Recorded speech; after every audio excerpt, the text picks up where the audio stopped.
The Somme.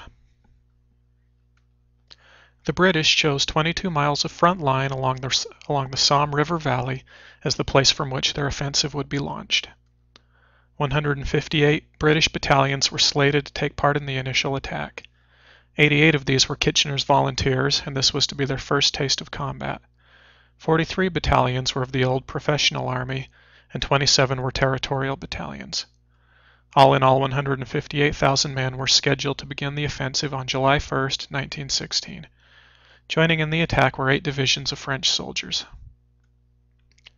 The British artillery undertook a week-long bombardment of the German lines prior to the first day of the battle, firing 1,732,873 shells.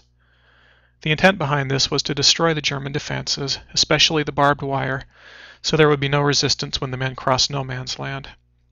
There were several problems with this plan, however. First, the sustained bombardment removed the element of surprise from the attack.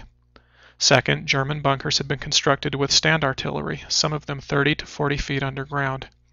Third, many of the shells were duds, and many more were shrapnel shells that lacked the sort of power needed to uproot and destroy wire. At 7:30 a.m. of July 1st, the first wave of British troops left the trenches to begin the assault on the German lines. By the end of the day, the British had suffered nearly 60,000 casualties, with 19,240 killed. It is because of those figures that the first day has gained such great notoriety. The battle is often regarded as a defeat, even a betrayal of the working-class soldier by the aristocracy of the higher ranks.